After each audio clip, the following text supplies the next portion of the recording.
자, 소설의 이해. 자, 보시겠습니다. 소설의 3요소를 중심으로 공부를 하셔야 돼요. 소설의 3요소는 주제, 그 다음에 구성, 그리고 문체. 이 세 가지를 우리는 소설의 3요소라고 해요.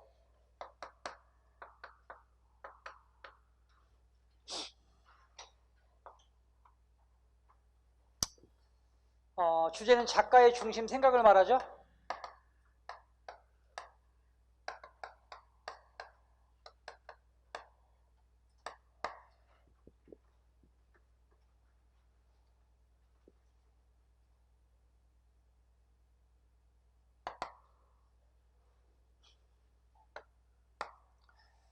작가가 주제를 제시하는 몇 가지 방식이 있어요, 여러분. 자, 그래서 이 주제에서는 주제 제시 방법에 대해서 알아볼게요. 여러분들도 아실 거예요. 주제를 제시하는 방법은 직접적 제시 방법이 있어요.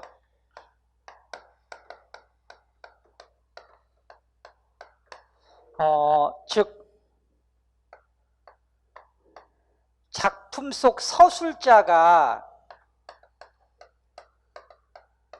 말로써 직접 제시를 해주는 경우가 직접적 제시죠. 주로 고전소설이 여기에 해당돼요, 여러분. 그 다음 또 인물의 대화를 통해서 인물의 대사를 통해서도 제시가 되는 경우가 있어요.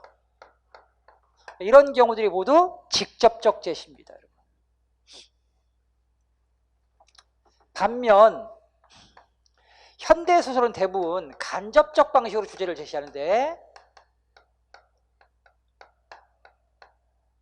첫 번째, 상징을 통한 주제의 제시가 있을 수 있어요. 상징을 통한 주제의 제시. 예를 들면 이태준의 돌다리,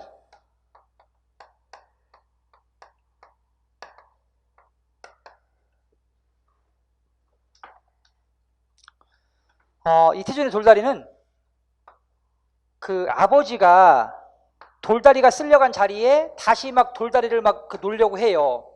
근데 그걸 보고 이제 아들은 요즘 같은 시대에 무슨 돌다리가 필요합니까? 하지 마세요, 아버지. 하지만 아버지는 그 돌다리를 만들죠, 사람들을 위해서. 그러니까 이 돌다리는 옛 것이지만, 그죠? 지키고 싶은 옛 것이지만,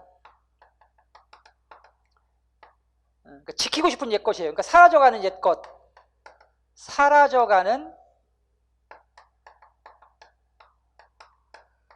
옛 것을 상징하는 것이 바로 이 돌다리예요. 그러니까 지키고 싶은 전통인 거죠.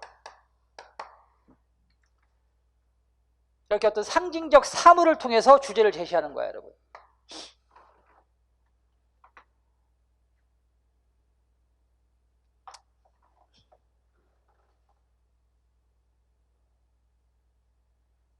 그 다음 황순원의 학에서 보면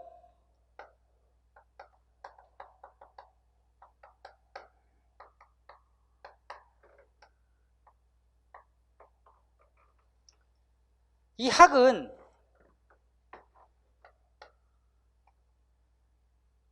우정을 통한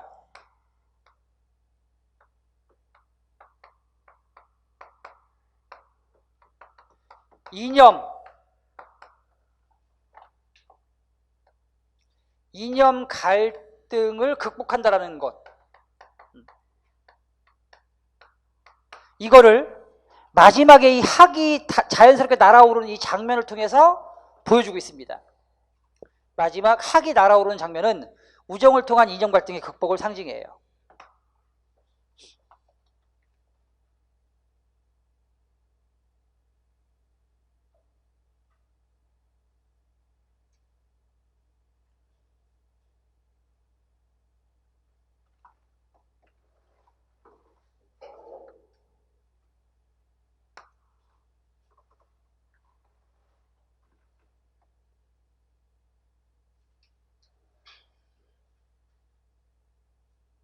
여러분, 영화 기생충 보셨어요?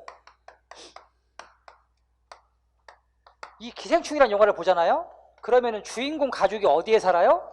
반지하에 살아요. 반지하.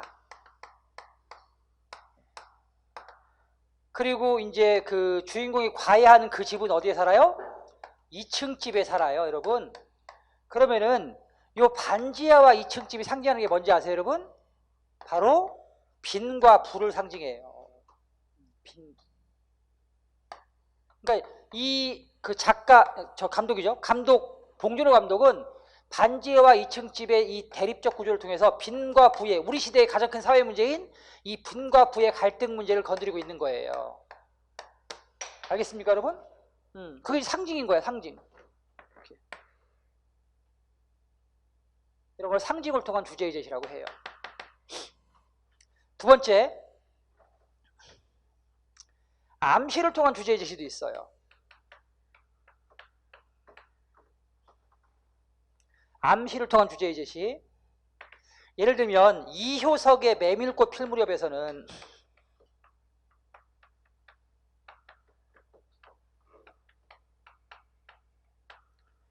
동이가 왼손잡이로 나와요, 여러분. 동이. 자, 왼손잡이 동입니다.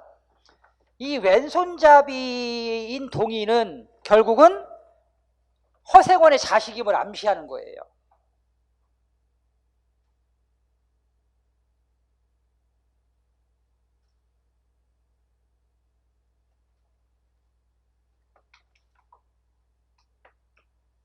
자, 그 다음에 황순원의 소나기라는 소설이 있잖아요.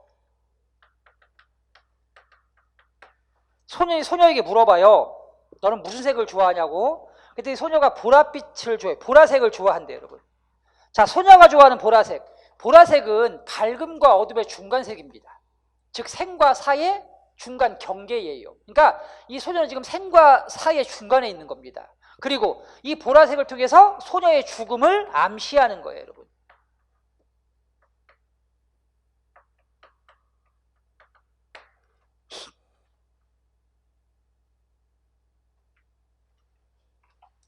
자, 그 다음 배경을 통한 주제의 제시도 가능해요. 배경.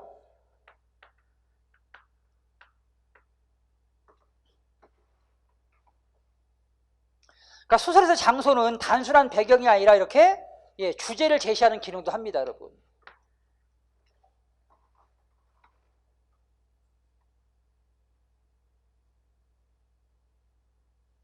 예를 들면 영화 곡성 아세요, 여러분? 그 곡성의 배경은 그 곡성이라는 동네예요, 마을이에요, 여러분. 그죠? 근데 이 곡성에서 뭘 얘기하고 있어요, 여러분?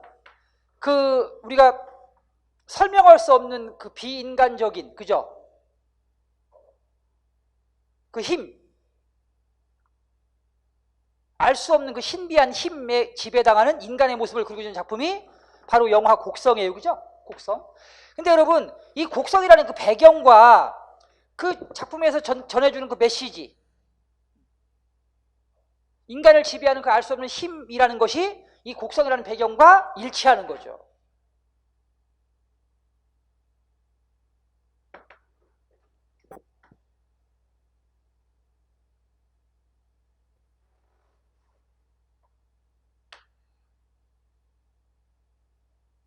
이상의 날개에서 보면 무기력한 지식인이 주인공인데 일제강점기의 가장 큰 사회 문제였던 이 무기력한 지식인 문제를 다루고 있는 그 작품이 이 날개라는 소설이거든요. 근데 이 작품에서 주인공이 살고 있는 배경이 어디냐면 햇빛 하나 들지 않는, 햇빛 한 줌 들지 않는 골방이에요, 여러분. 그러니까 이 골방이라는 배경이 결국은 이 무기력한 지식인이라는 이 작품의 주제를, 그죠? 주제를 제시해 주는 거예요. 주제 형상화에 기여하는 거지.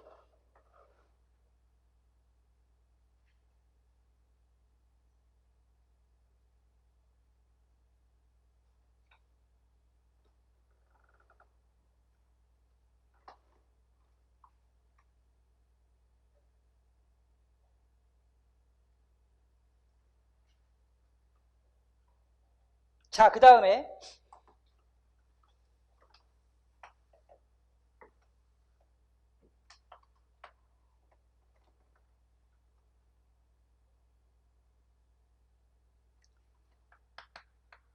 풍자를 통한 주제의 제시, 그 다음에 해악을 통한 주제의 제시도 있어요. 어조, 반어를 통한 주제 제시, 이렇게. 어조를 통한 주제 제시, 어조, 풍자적 어조, 해악적 어조, 반어적 어조를 통한 주제의 제시.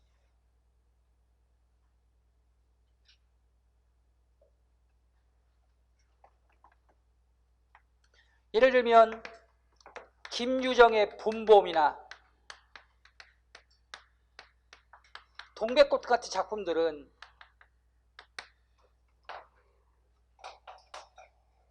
대상을 대한 작가의 시각이 따뜻하죠. 그렇죠? 연민.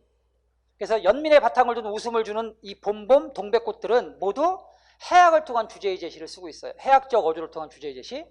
그 다음에 풍자를 통한 주제의 제시, 채만식의 태평천하 같은 경우,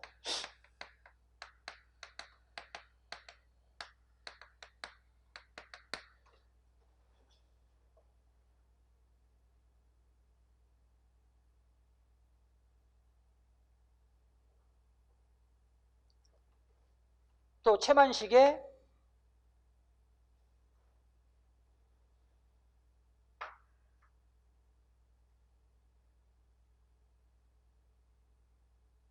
치숙 같은 작품,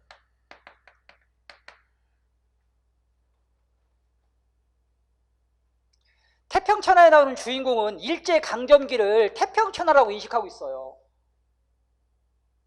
그러니까 반역사적, 민족적인 그 주인공을 풍자하는 겁니다. 풍자.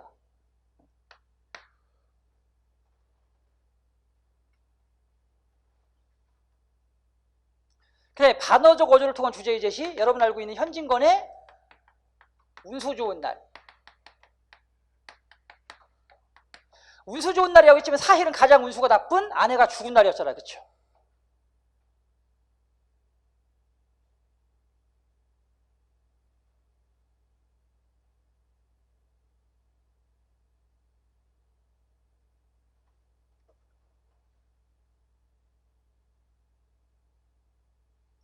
조세희의 난장이가 쏘아올린 작은 공, 난쏘공이라고 하는데, 이 난쏘공에서 주인공이 사는 곳이 낙원구 행복동입니다. 여러분. 근데 주인공의 삶은 결코 낙원도 아니고 행복하지도 않아요. 즉 반어적인 방법을 쓴 거야. 여러분.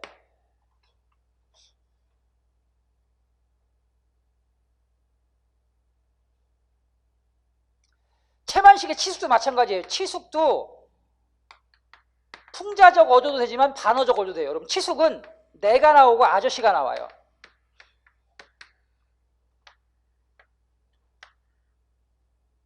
나는 소학교밖에 졸업을 못했어요. 근데 아저씨는 대학교까지 졸업했죠.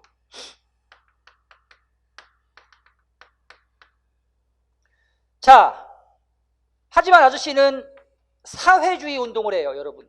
근데 일제강점기의 사회주의 운동은 독립운동과 맥이 닿습니다. 김원봉이 문제가 되는 것도 여러분 대표적인 독립운동가이지만 사회주의 운동을 했다고 해서 지금 문제가 되는 거 아니겠습니까? 그렇죠? 그 당시 사회주의 운동은 다 독립운동입니다. 그래서 이 아저씨는 사회주의 운동을 한 대가로 감옥에 갑니다. 여러분. 근데 소학교밖에 졸업하지 못한 나는 일본인 상점의 점원이 돼요. 여러분. 그러면 그 당시에 일본인 상점의 점원이 됐다는 얘기는 나는 일체의 그러니까 역사적 어떤 의식 같은 것이 없는 거지. 그렇지? 나는 그러니까 반민족적이고 반역사적인 행동을 한 거야. 요즘 같은 때 여러분 유니클로 입고 다니고 요즘 같은 때 일본으로 여행 가고 이런 거랑 똑같은 거지. 그죠? 그보다 더 심한 거지. 자, 그래서 나는 그 대가로 출세가 보장됐어요. 그래서 이 작품에서는 시종일관 내가 이런 아저씨를 어떻게 봐요, 여러분? 조롱하고 경멸해요. 아이고 찌찌찌찌찌 대학교까지 나와가지고 응? 왜 나라에서 하지만 사회주의 운동을 해서 감옥 가가지고 우리 저 아주머니 고생시키고 말이야. 아유 저 바보 같은 아저씨 하고 조롱하고 경멸한단 말이야. 근데 사실 여러분 조롱과 경멸에 대해서는 아저씨가 아니라 누구지? 나야. 작가는 반대의 방법을 쓰고 있는 겁니다. 알겠습니까?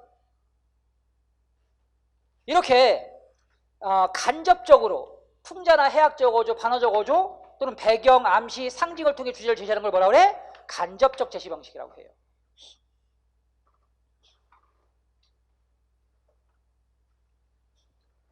다음 이제 구성입니다.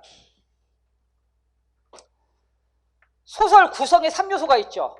뭐예요? 구성의 3요소 인물, 또 사건, 그리고 배경이죠, 여러분. 소설에서 제일 중요한 게 이 인물, 사건, 배경입니다. 그래서 소설을 읽으실 때는 항상 인물, 그리고 그 인물이 벌이는 사건과 그 사건에서 나타나는 갈등 요소 파악하고 그 다음에 배경이 갖는 의미를 파악하는 것이 소설 해석의 가장 중요한 방법입니다.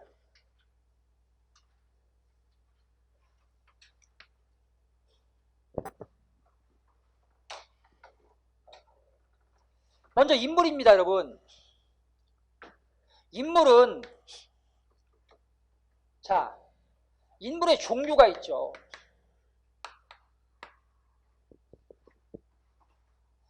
작가의 가치관에 부합하는 인물을 뭐라고 그래?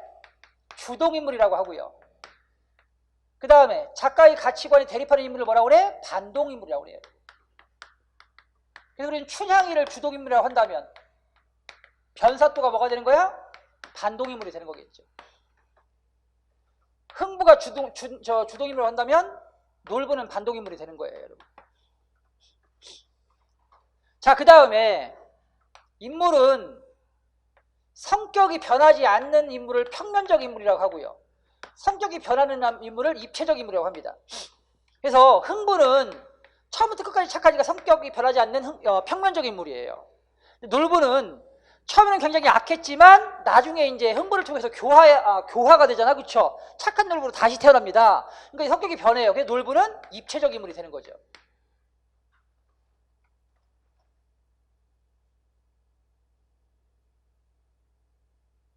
그 다음에 어떤 집단을 대표하는 인물을 전형적 인물이라고 그래요. 그러면 그 집단에서 벗어나 있는 인물을 개성적 인물이라고 하죠, 여러분.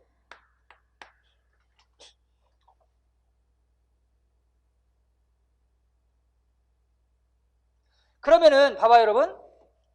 자, 흥부 착한 사람의 전형이죠, 여러분.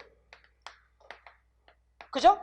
놀부 악한 사람, 그죠? 줄여봅시다, 여러분. 흥부는 선인의 전형이에요. 놀부는 악인의 전형이죠, 여러분. 이렇게. 그래서 우리는 이런 인물들을 전형적 인물이라고 해요. 또 춘향이는 정절의 표상이죠, 그죠? 그럼 정절을 지킨 여자 하면 춘향이가 되는 겁니다. 전형적 인물이죠.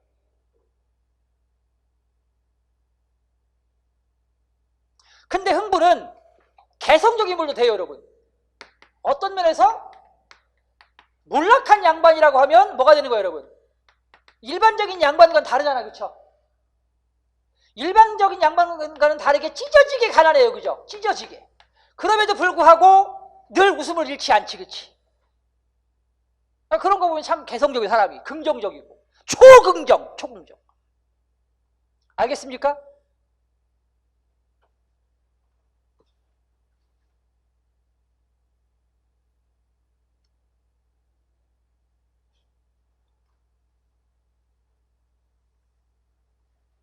자, 그 다음에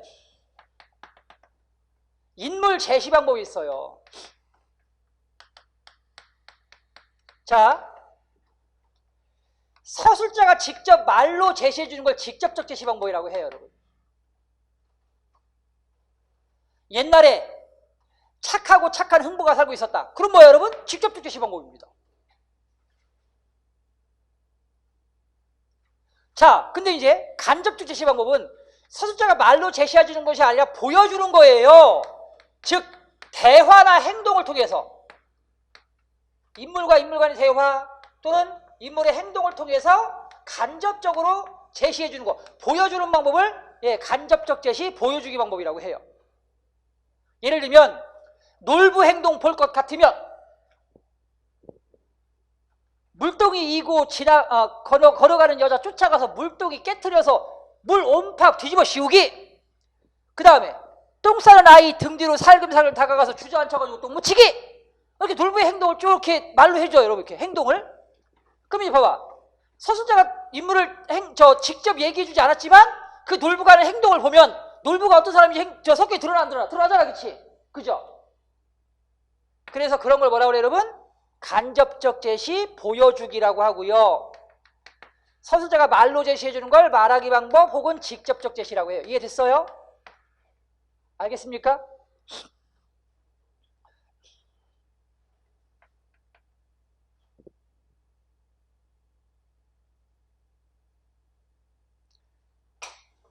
그 다음에 두 번째 사건입니다, 여러분. 사건은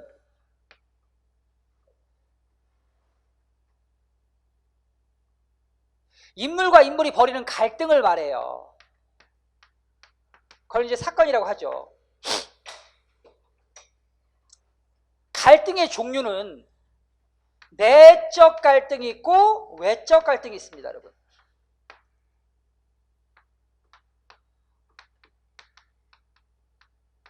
내적 갈등은 무슨 갈등? 심리적 갈등이에요.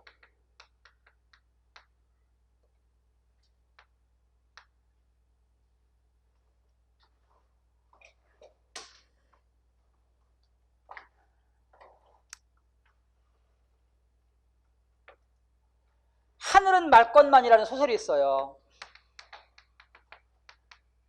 성장 소설인데 여기 보면 주인공이, 내가 주인공인데 그 숙모, 나는 숙모집에 살아요. 숙모가 신부름을 보냈어요. 정육점으로 고기 사오라고. 이제 고기 사러 가서 이제 돈을 줬거든요. 10,000원을 줬는데, 고기 사오라고 이제 10,000원을 줬는데 거스름돈으로 이제 내가 고기 9,000원을 샀으면 1,000원만 주면 되거든? 근데 41,000원을 주신 거예요. 41,000원을. 그러니까 이제 그 주인 아줌마가 얼마인지 알고 이제 준 거야. 50,000원짜리 받은 줄 알고 41,000원을 준 거지. 이제 가지고 와가지고, 야, 이제 그때부터 이제, 야, 이걸 어떡하지? 응? 이거를 이제 한쪽에서 뭐야, 여러분? 야, 그거 네 돈 아니잖아. 그거 주인 아줌마, 저기점 아줌마가 잃어버리고 지금 한참 찾고 있을 거야. 빨리 갖다 줘. 그죠? 또 한쪽에서는, 야, 그거 안 갖다 줘도 괜찮아. 아줌마 어차피 모를 거야. 너 지금 돈도 필요하잖아. 신발도 사야 되고. 네가 써 그냥. 이렇게. 거기서 지금 무슨 갈등을 해요, 여러분? 그런 갈등을 무슨 갈등이라고 그래? 예, 내적 갈등, 심리적 갈등이라고 하는 거죠. 그랬는데 이제 그걸 수남이란 친구가 알아요, 여러분. 수남이란 친구가. 그래가지고 이제 수남이가 그러면은, 야, 그거 갖다 주지 말고 이제 우리 같이 쓰자 해가지고 이제 수남이가 그걸 같이 써요. 같이 써. 근데 나중에 이제 내가 양심의 가책을 느껴가지고 이제 갖다 주고 싶어. 아, 이제 그 숙부님이, 작은아버지께서 나한테 이제 너 어머니도 안 계시고 아버지도 안 계시고 하니까 남들한테 손가락질 받는 행동을 해서는 안 된다. 그러니까 뭘 알고 하신 건 아닌데 그냥 나한테 당부의 말씀을 하신 거야. 근데 이제 그 얘기를 듣고 나니까 아, 내가 막 잘못한 것 같아서 이제 도저히 안 될 것 같아. 그래가지고 돈을 갖다 주고 싶어. 근데 수남이가 너 그 돈 갖다 주면 내가 다 잃을 거다? 이렇게 하는 거예요, 그죠? 그럼 이제 나는 거기서 이제 뭐야? 갖다 주고 싶은 나와 돈을 갖다 주지 말라는 누구와? 수남이와의 갈등이 시작되는 거지. 그럼 무슨 갈등이야, 이런 걸? 이게 이제 외적 갈등이 되는 거지. 그치? 자, 근데 이제 외적 갈등은 지금처럼 인물과 인물 간의 갈등이 있을 수 있어요, 여러분. 알겠어요? 예, 인물과 인물 간의 갈등. 그러니까 흥부전에서 자, 흥부와 놀부와의 갈등, 이거 인물과 인물 간의 갈등이 되겠지, 그치?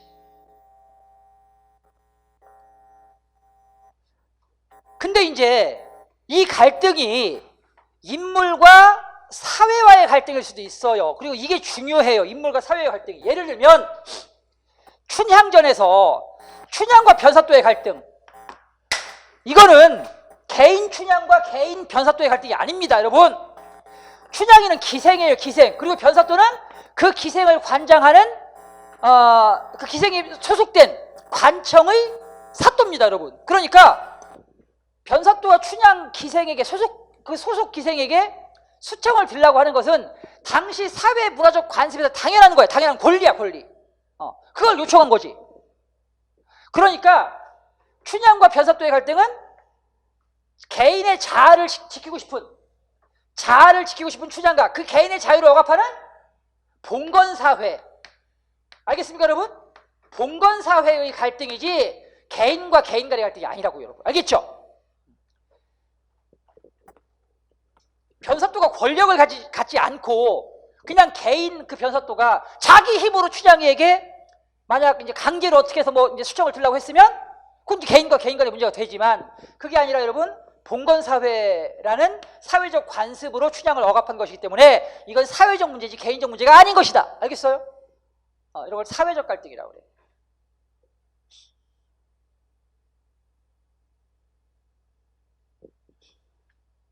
현진건의 운수 좋은 날 아시죠, 여러분?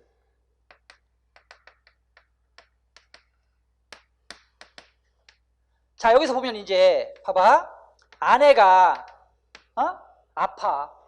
여보, 오늘은 제발 가지 마세요. 안 갔으면 좋겠어요. 오늘 저하고 있어줘요. 내가 김첨지지. 야, 같이 있으면 쌀이 나오나 떡이 나오나 나가서 일을 해야지 될 거 아니야?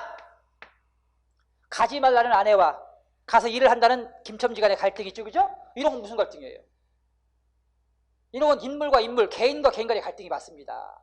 그래서 김첨지가 일을 나왔어요. 자, 근데 오늘은 이상하게 일이 잘 되죠, 그렇죠? 운수가 좋은 날이었어요. 손님을 내려주면 또 손님이 타고, 그 손님을 내려주면 또 다른 손님이 타고, 일이 계속 꼬리에 꼬리를 물고 계속 일이 되는 겁니다. 근데 일이 잘 되면 잘 될수록 아내가 얘기했던 거, 여보 제발 오늘은 가지 마세요. 제발 저랑 같이 있어줘요. 이 목소리가 자꾸 들리는 거예요. 자, 그래서 어떡하지? 아내가 가지 말라는데 혹시 무슨 일 있으면 어떡하지? 아내한테 갈까? 아니야, 오늘같이 잘 되는 날이 없는데. 물 들어올 때 노저로 물 있잖아, 그치? 아유, 일을 더 해야지. 아내가 갈까? 어떡하지? 일해야지. 뭐 이게 지금 이거 무슨 갈등이야, 여러분? 이건 내 어디에서 이러는 갈등이야? 내면에서 일어나는 갈등이죠, 그렇죠? 그 내적 갈등이야. 그러니까 여기에는 내적 갈등도 있는 거야. 알겠어? 자, 그 다음에 결국은 이제 집에 갔더니 아내가 죽었잖아요, 그렇죠? 왜 죽었어요, 여러분? 아내의 죽음 왜 죽었어요? 가난 때문에 죽은 거예요. 알겠습니까, 여러분? 근데 만약 이게 아내의 죽음이 김첨지가 일을 안 해, 무능력해, 못난 신랑을 만나가지고 돈이 없어가지고 야간점 못 써보고 아내가 죽었다고 한다면 그건 개인적인 문제지. 근데 김첨지는 일을 겁나게 해요. 쉬지도 않고 해. 하지만 일제강점기에 식민지 백성이 아무리 열심히 일을 해도 그 가난에서 벗어날 수 없는 것이 그 식민지 백성의 숙명적 한계인 거야, 한계. 그렇다고 한다면 아내의 죽음은 결국은 식민지가 만들어낸 것이 개인 김첨지가 만드는 게 아니라는 겁니다. 그죠? 그럼 이건 무슨 갈등이에요, 여러분? 이건 사회적 문제지 개인적 문제가 아니다. 그래서 아내의 죽음을 가지고 온 김첨지의 가난은 일제 식민지 때문에 생겨난 가난이고, 따라서 이건 개인적 갈등이 아니라 사회적 갈등이 되는 겁니다. 알겠어요?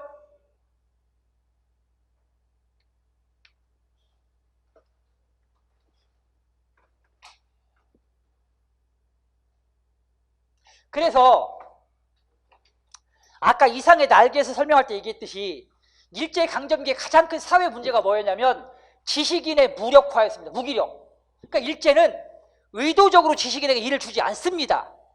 왜? 그게 이제 우민화 정책, 지식인 무력화 정책이에요. 그러니까 자신들에게 협조하는 지식인을 빼고 나머지는 일을 주지 않아요.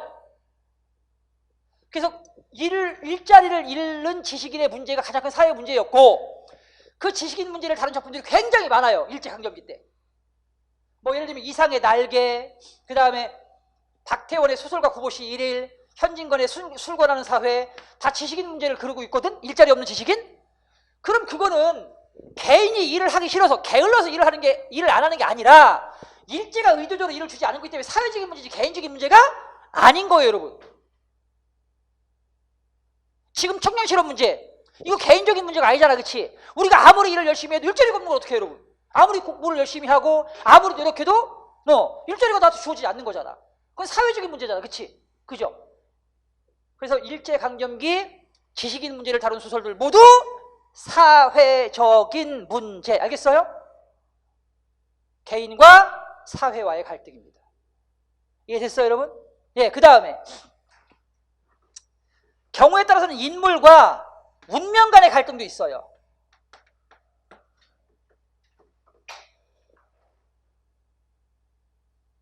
팔자.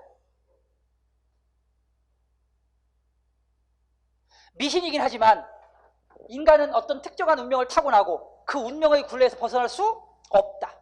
즉 운명의 거대한 힘 앞에서 좌절하는 인간을 그린 작품들이 다 인간과 운명 간의 갈등이죠. 김동리의 영마 같은 경우가 대표적인 인물과 운명 간의 갈등입니다. 김동리의 영마 보면 아시잖아요, 여러분. 성기가 이제 옥화의 아들인데, 옥화가, 성기는 어떤 운명을 타고났어? 역마살을 타고난 거야. 역마살. 한 군데 가만히 있지 못해.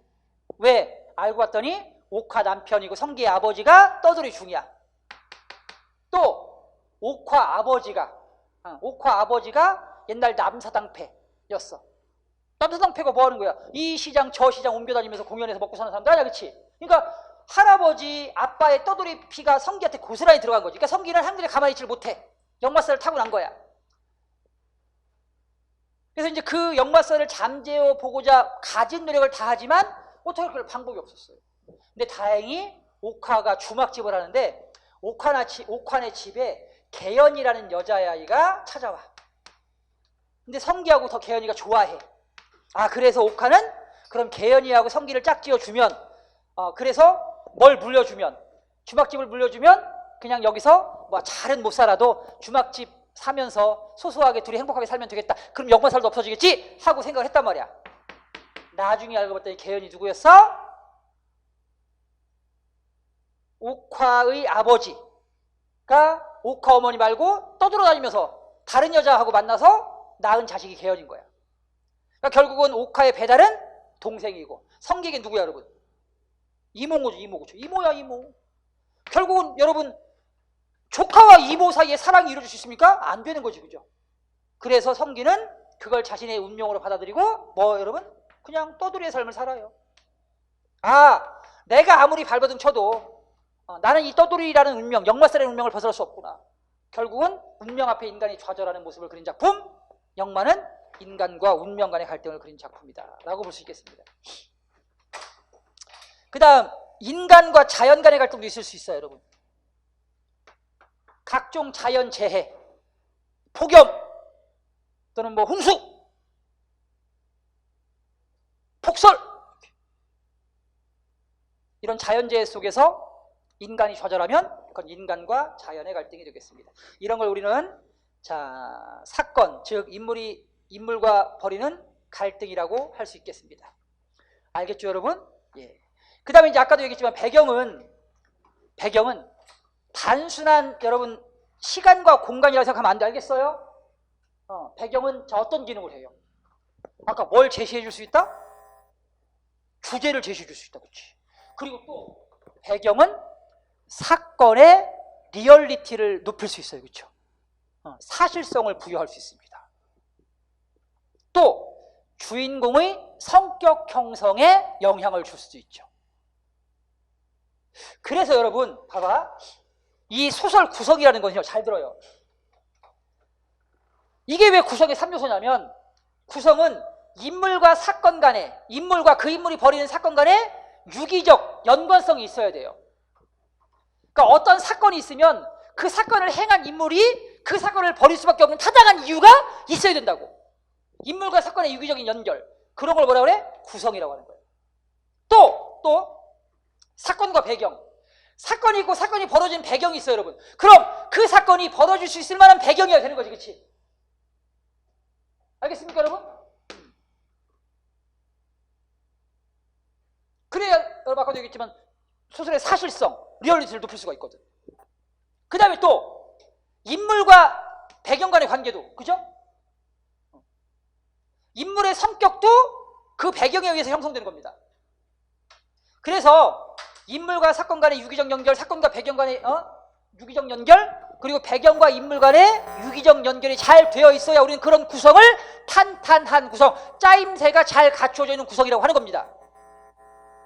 반면 인물이 사건을 벌였는데 그 사건을 왜 벌였는지 알 수가 없고, 인물이 어떤 성격을 가졌는데 그 성격이 왜 형성되는지 도무지 알 수가 없어. 그럼 뭐야? 그건 구성이 잘못된 구성, 그쵸? 예, 허술한 구성, 이렇게 얘기하는 겁니다, 여러분.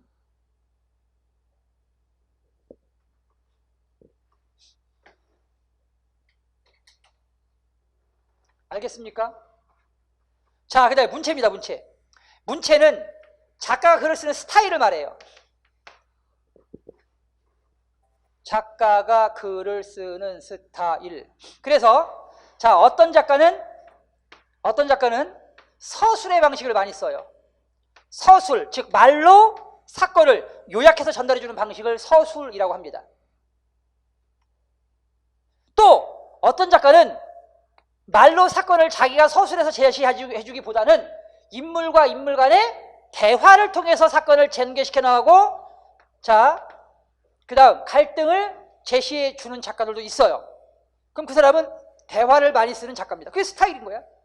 그 다음에 또 어떤 작가는 특정 장면을 마치 그림을 그리듯이 자세하게 그려내는 이 묘사의 수법으로 글을 쓰는 작가도 있어요. 그게 작가가 글을 쓰는 스타일, 즉 서술, 대화, 묘사를 우리는 문체라고 합니다.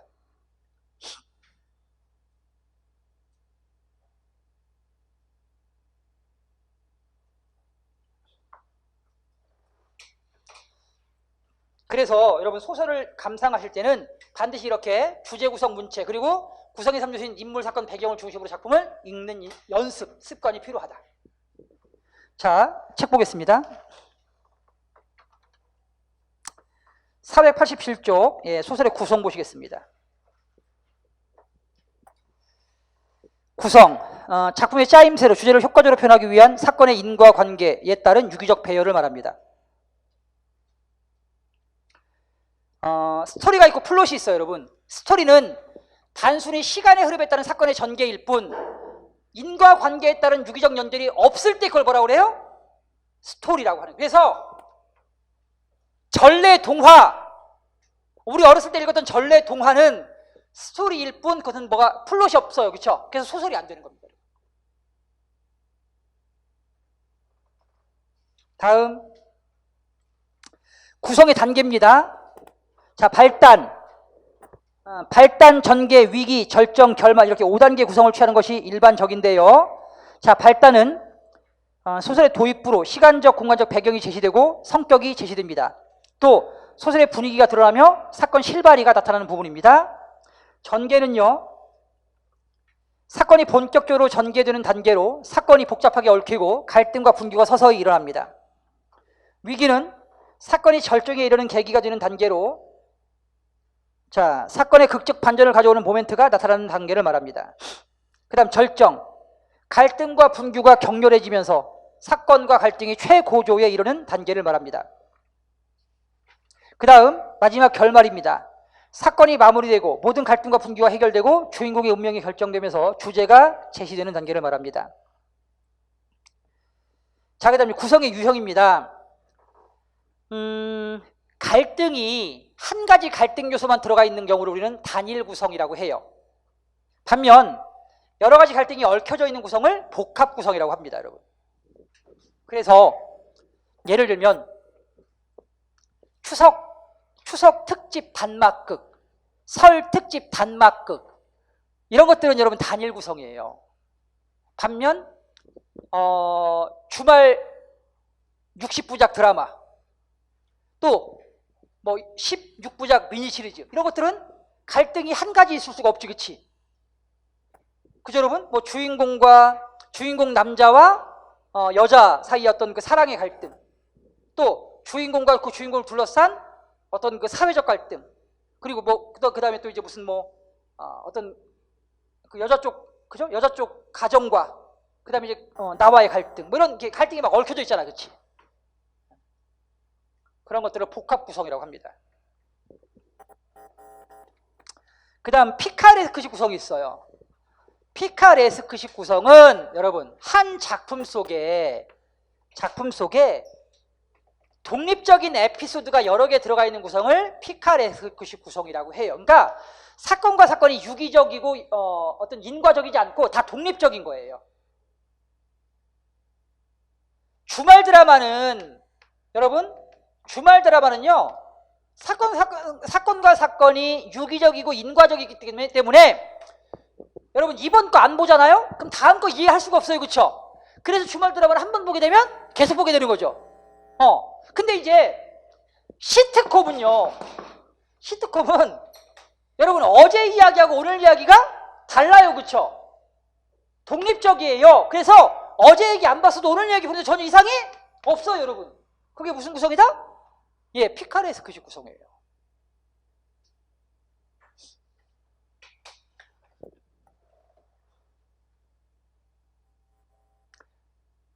다음 액자식 구성입니다. 액자식 구성은 외부 이야기 속에 내부 이야기가 들어가 있는 구성입니다.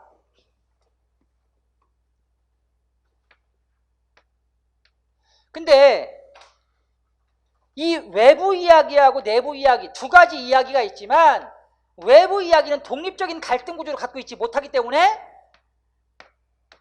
우리는 이거를 복합 구성이라고 하지 않고 액자식 구성이라고 하는 거야. 만약에 외부 이야기와 내부 이야기가 각각 독립적인 갈등 구조를 가지고 있으면 그건 복합 구성이 되겠지만 이 외부 이야기는 독자를 내부 이야기로 안내하는 통로, 터널의 기능을 한 거예요, 터널. 그래서 이 외부 이야기는 독립적이지 못한 구성, 그걸 뭐라고 한다 여러분? 액자식 구성이에요. 액자가 보면 액자 틀은 그죠? 작품 그 액자 안에 있는 작품을 보호해주고 작품과 이제 작품 바깥에를 구분해주는 기능을 할 뿐 액자 자체가 갖고 있는 어떤 의미는 없잖아요, 그렇죠? 예, 그런 게 이제 액자식 구성입니다. 혹시 태극기 휘날리며라는 영화 아주 오래전 영화이긴 한데 혹시 기억나세요, 여러분? 태극기 휘날리며. 자, 처음에 어떻게 시작하냐면 어떤 할아버지가 백발의 할아버지가 그 꽃밭에 이렇게 물을 주고 있어요. 근데 전화벨이 울려요. 따르릉 따르릉. 전화를 받습니다. 여보세요?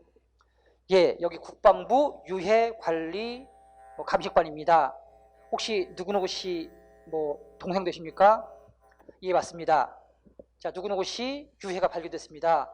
자, 와서 확인해 주시기 바랍니다. 그 전화를 받고 이제 손녀딸이 운전하는 차를 타고 어딜 가는 거야? 이제 그 서울에서 유해가 발견된 이제 그 판문점 부근으로 가는 겁니다, 여러분. 이제 38선 부근으로 가는 거죠.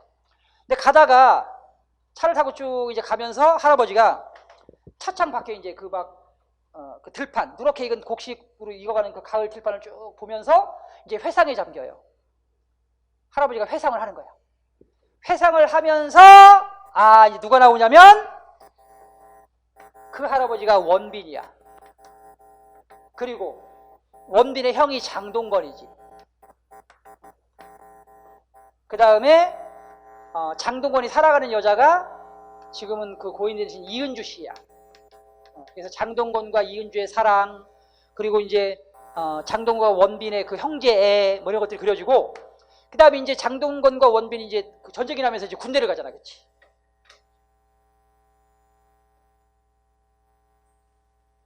그러면서 장동건과 원빈의 그 비극적인 어떤 그 운명이 이제 펼쳐집니다, 여러분.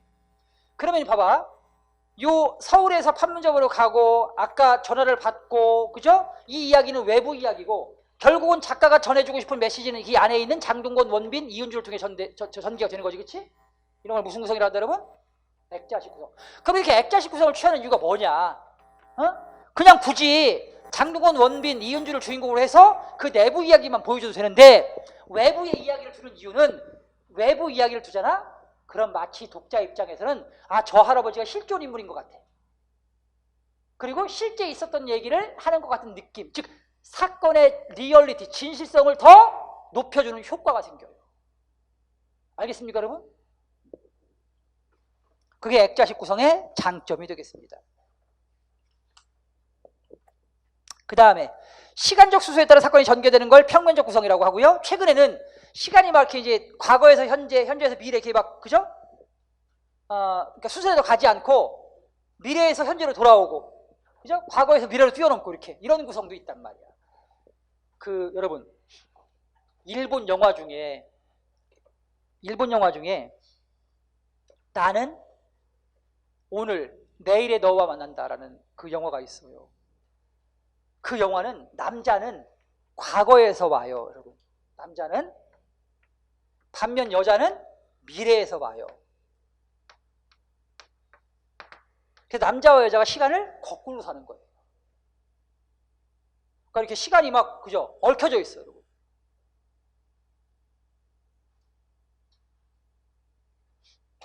이런 걸 입체적 구성. 또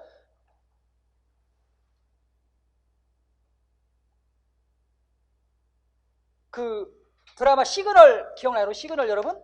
시그널. 현재의 형사와 과거의 형사가 서로 무전기를 통해서, 그죠? 네, 무전기를 통해서 교류하면서 범인을 잡아나가는 이야기잖아, 그렇지? 과거하고 현재가 막 왔다 갔다 해요, 막 이렇게. 그런 걸 입체적 구성이라고 합니다.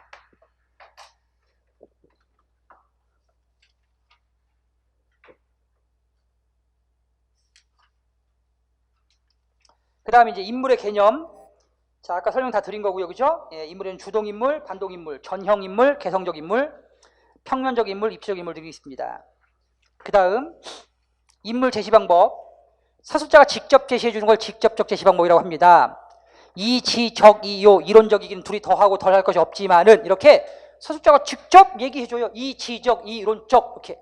이런 걸 말하기 방법, 직접적 제시 방법이라고 합니다. 자, 반면 간접적 방법은 대사나 행동을 통해서 간접적으로 보여주는 것이죠.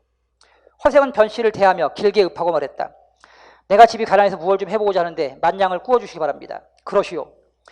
허생은 감사하다는 인사도 없이 가버렸다. 지금 보면 처음 보는 사람에게 만냥을 구워주세요라고 자신감 있게 말하는 허생이나, 역시 처음 본 사람에게 따지지도 묻지지도 않고 만냥이라는 큰 돈을 냈다 줘버리는 변 씨나, 두 사람의 대화를 통해서 우린 그 사람들의 성격이 비범하고, 그죠? 일반적이지 않다는 걸 알 수가 있죠, 여러분. 간접적 방법입니다. 그 다음 회화적 방법도 있어요. 특징이 두드러진 성질 또는 표정을 과장해 표현함으로써 우스꽝스럽게 인물을 제시해 주는 방법이라고 합니다. 커리커처라고 생각하시면 돼요. 커리커처. 자, 그 다음 갈등. 두 개 이상의 욕구가 충돌되는 것을 갈등이라고 하는데요. 자, 갈등은 내적 갈등이고 외적 갈등이 있습니다. 외적 갈등에는 개인과 개인 간의 갈등, 개인과 사회와의 갈등, 그리고 개인과 운명 간의 갈등도 있습니다. 다음 소설의 배경입니다. 자, 배경은 작품의 부대로 사건이 일어나는 시간과 공간을 말하는데 단순한 시간과 공간에 머물지 않고, 자, 인물의 행동에 어떤 리얼리티, 신빙성을 부여주는 기능을 하고요. 그 다음 작품의 분위기나 정황을 조성하고 사건 전개를 암시하기도 합니다. 또 주인공의 의식과 사상 형성에 영향을 줄 수도 있고요. 배경 자체가 상징적인 의미를 갖기도 합니다. 예컨대 봉준호 감독의 영화에서 배경이 상징적인 의미를 갖는 것을 확인할 수 있었습니다. 또 배경이 소설의 주제를 제시해 주기도 합니다. 자, 그 다음 주제입니다. 자, 주제는 작가가 작품 속에서 한 인생에 대한 태도나 관점을 제시하는 것을 말합니다. 주제를 제시하는 방법은, 자, 직접 제시하는 명시적 방법이 있고요. 그 다음 간접적으로 제시하는 함축적 방법이 있습니다. 그래서 자, 주제를 파악하는 방법은 암시와 상징을 통한 파악 방법, 또 어조를 통한 파악 방법, 분위기를 통한 파악 방법이 가능하겠죠. 이런 것들은 간접적 제시 방법에 해당되는 주제 파악 방법이 되겠고요. 그 다음에 인물의 대사에도 주제가 나타날 수 있습니다. 이런 건 이제 직접적 제시 방법에 해당하는 경우가 되겠습니다. 자, 이렇게 해서 소설의 3요소, 주제, 구성, 문체, 그리고 소설 구성의 3요소, 인물과 사건, 배경을 중심으로 자 하는 소설 감상의 방법 등을 설명드렸습니다. 다음 시간에 소설의 시점과 거리, 그리고 문체, 그 다음에 현대소설 감상의 실제를 간략하게 설명드리도록 하겠습니다.